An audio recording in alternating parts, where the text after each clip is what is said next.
Hello YouTube family members, welcome to mom with Yashu cooking world YouTube channel. మమ్మల్ని support చేసే YouTube family members అందరూ బాగుండాలని కోరుకుంటున్నాను. First time మన వీడియోస్ని చూస్తున్నట్లయితే ప్లీజ్ సబ్స్క్రైబ్ చేసుకుని అలానే లైక్, షేర్, కామెంట్ చేస్తారని ఆశిస్తున్నాను. ఈ రోజైతే ఆల్మోస్ట్ అందరి ఫేవరెట్ టిఫిన్ ఐటెం చేస్తున్నానండి, అదే ఉప్మా పెసరట్టు. ఈ చిన్న చిన్న టిప్స్ పాటిస్తే పెసరట్టు చాలా క్రంచీగా అలానే టేస్టీగా వస్తుందండి. ఎలా చేయాలో చూసేద్దామా మరి? దీనికోసం పెసలు నానబెట్టుకోవాలండి. అలానే దీనిలో 2 స్పూన్స్ రైస్ని కూడా వేసుకుని 4 to 5 అవర్స్ పాటు నానబెట్టుకోవాలి. ఈ పిండితో పాటు గ్రైండింగ్ చేసుకోవడం కోసం 2 పచ్చిమిర్చి, కొద్దిగా అల్లం, అలానే కొద్దిగా వెల్లుల్లి, సాల్ట్, పసుపును కూడా తీసుకుని పక్కన ఉంచుకోవాలి. 5 అవర్స్ తర్వాత ఈ పెసలు అయితే నానిపోయాయండి. ఇప్పుడు మిక్సీ జార్లోకి వేసుకోవాలి. వీటిని నేను ముందుగానే శుభ్రంగా కడుక్కొని నానబెట్టుకున్నాను. తర్వాత వీటిలోకి ముందుగా తీసుకున్న వెల్లుల్లిని, అలాగే పచ్చిమిర్చి, అలాగే అల్లాన్ని కూడా తీసుకున్నానండి. దీనిలోకి గ్రైండింగ్ కోసం వాటర్ని అయితే యాడ్ చేసుకున్నాను. తర్వాత దీన్ని మెత్తగా గ్రైండ్ చేసి పక్కన పెట్టుకోవాలండి. ఇప్పుడు దీనిలోకి కొద్దిగా పసుపు వేసుకున్నానండి. మీకు ఇష్టమైతే వేసుకోవచ్చు, లేకపోతే లేదండి. నేనైతే కలర్ కోసం వేసుకున్నాను. అలాగే రుచికి సరిపడగా సాల్ట్ని కూడా యాడ్ చేసుకుని మొత్తాన్ని ఒకసారి కలుపుకొని పక్కన పెట్టుకోవాలి. ఇప్పుడు ఉప్మా కోసం కరాచీ రవ్వను తీసుకోవాలండి. అలాగే ఒక ఉల్లిపాయను, 3 పచ్చిమిర్చిని తీసుకుని సన్నగా కట్ చేసి పక్కన పెట్టుకోవాలి. కొద్దిగా కరివేపాకు, 1 స్పూన్ శనగపప్పు, 1 స్పూన్ మినప్పప్పు, 1 స్పూన్ ఆవాలను కూడా తీసుకుని పక్కన ఉంచుకోవాలి. ఉప్మా కోసం ఒక ప్యాన్ అయితే పెట్టుకోవాలండి. దీనిలో ఆయిల్ని యాడ్ చేసుకోవాలి. ఈ ఆయిల్ హీట్ అయిన తర్వాత ముందుగా తీసుకున్న శనగపప్పును వేసుకుని కొంచెం సేపు ఫ్రై చేసుకోవాలి. తర్వాత దీనిలోకే మినప్పప్పును కూడా వేసుకుని 1 నిమిషం పాటు ఫ్రై చేసుకోవాలి. ఇవి కొంచెం కలర్ చేంజ్ అయిన తర్వాత ఆవాలను కూడా వేసుకుని ఫ్రై చేసుకోవాలి.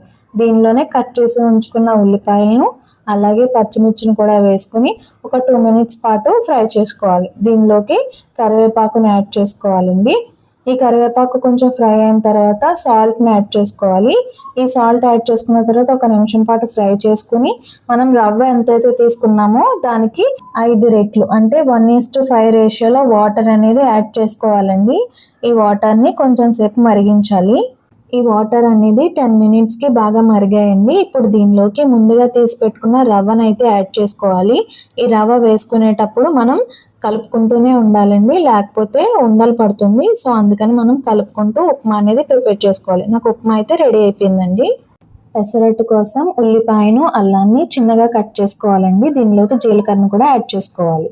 పెసరట్టు వేసుకోవడం కోసం ఇప్పుడైతే స్టవ్ వెలిగించుకుంటున్నానండి. ఫ్లేమ్ అనేది సిమ్లో ఉంచుకొని అట్టు కోసం ఒక ప్యాన్ అయితే పెట్టుకోవాలి. ఈ ప్యాన్ హీట్ అయిన తర్వాత నేను దీనికి గీ అయితే యాడ్ చేసుకుంటున్నానండి. గీ వేసుకోవడం వల్ల టేస్ట్ బాగుంటుంది. ఈ గీని ఆనియన్తో స్ప్రెడ్ చేసుకున్నానండి. ఇప్పుడు పెసరట్టుని అయితే వేసుకుంటున్నాను.